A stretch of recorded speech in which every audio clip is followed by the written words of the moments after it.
حضرت عبداللہ المزنی رضی اللہ تعالیٰ. کچھ لوگوں کی نا زندگی بڑی مختصر ہوتی ہے، لیکن جتنے زندگی میں لمحات ہوتے ہیں نا، ایک ایک لفظ بڑا قیمتی ہوتا ہے، شب و روز میں ایک ایک جملہ بڑا قیمتی ہوتا ہے. مختصر سی میری کہانی ہے، پر جو بھی ہے آپ کی مہربانی ہے. فرماتے ہیں کہ میرے والد بچپن میں انتقال کر گئے، مجھے چچا نے پالا تھا. اللہ نے میرے اوپر رحم کیا اور میں رسول اللہ کا غلام بن گیا. چچا اسلام کا بڑا دشمن تھا، تو مجھے نبی پاک صلی اللہ علیہ وسلم کا نام سننا معاذ اللہ جلال میں آ جاتا تھا سنتے ہی، لیکن مجھ سے رہا نہیں جاتا تھا. اب میں کیا کروں؟ میرا روز دل کرتا تھا مدینے جانے کو. روز میری ماں میرے درد سے آشنا تھی. ایک دن میں تڑپ اٹھا، میں نے کہا اماں مجھے پتا ہے تو نے میری خاطر نکاح نہیں کیا، لیکن اماں میرا اب دل نہیں لگتا، چچا جانے نہیں دیتا. اماں کہنے لگی بیٹے جا، میری طرف سے اجازت ہے. کہتے ہیں میں جا کے چچا کے سامنے کھڑا ہوا. چچا میں نے جانا ہے. کہاں؟ پتہ اسے تھا مسلمان ہے. کہاں جائے گا؟ میں نے کہا مجھے مدینے جانا ہے.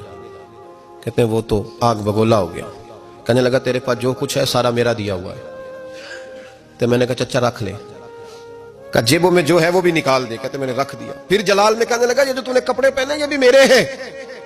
حضرت عبداللہ المزنی کہتے ہیں میں نے وہ کپڑے بھی اتار کے دے دیے.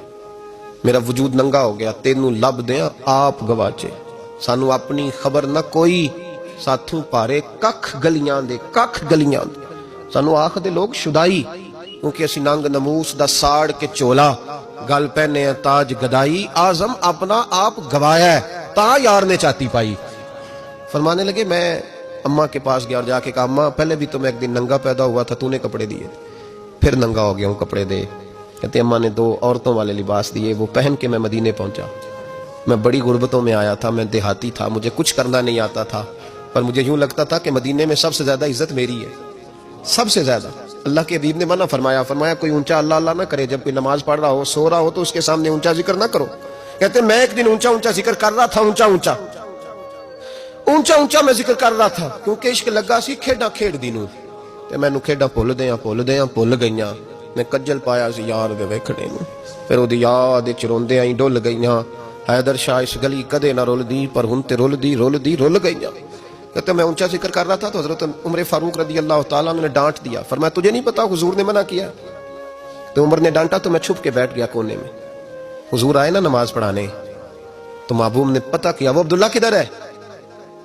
کہتے میں کونے میں تھا. حضور نے فرمایا کیا ہوا؟ تو میں رو پڑا. میری عزت بڑی تھی نا مدینے میں، کبھی کسی نے کچھ نہیں کہا تھا. نبی کریم نے فرمایا کیا ہوا؟ عرض کی حضور کچھ نہیں. پھر بھی بتاؤ. کہتا میں رو پڑا. میں نے کہا یا رسول اللہ میری غلطی تھی تو سیدنا فاروق اعظم نے ڈانٹ دیا ہے. فرمایا ہوا کیا؟ یا رسول اللہ میں اونچا ذکر کر رہا تھا، اور بات بھی ٹھیک ہے، کچھ لوگ قریب نماز پڑھ رہے تھے، حضرت عمر نے منع کیا. نبی کریم علیہ السلام نے فرمایا بلاؤ نہ ذرا عمر کو. خود قانون حضور نے بنایا ہے کہ اونچا ذکر نہ کرے جب کوئی نماز پڑھ رہا، بلاؤ نا عمر کو. جناب عمر آئے تو حضور نے فرمایا عمر میرے عبداللہ کو کوئی نہ ڈانٹے. کسی ان پڑھ سے، کسی دیہاتی سے، کسی بھولے سے انداز دیکھے حضور کا، اسے کوئی نہ ڈانٹے. پھر حضور نے فرمایا تمہیں پتہ ہے یہ میرے لیے کتنی تکلیفیں برداشت کر کے آیا. صحابہ فرماتے ہیں یہ خوش نصیب ہے جس کی روح بھی محبوب کے ہاتھوں میں نکلی. اور جب جنازہ اٹھا تو حضور کی داڑھی سے ہم نے آنسوں کے قطرے ٹپکتے دیکھے. مدینے میں رواج تھا کہ قبر میں قریبی عزیز اتارا کرتے تھے، پر ان کا تو مدینے میں رشتہ دار ہی کوئی نہیں تھا. حضرت عمر فاروق اور جناب ابو بکر صدیق کہنے لگے ہم قبر میں اتارتے. جب ان دونوں نے اٹھایا قبر میں گئے تو کہتے ہیں کمال دیکھو اللہ کے رسول ہم دونوں سے پہلے قبر میں اتر گئے، اور حضور نے یل بدایا والنہایا میں موجود ہے، کہا مجھے دو میں قبر میں اتارتا ہوں.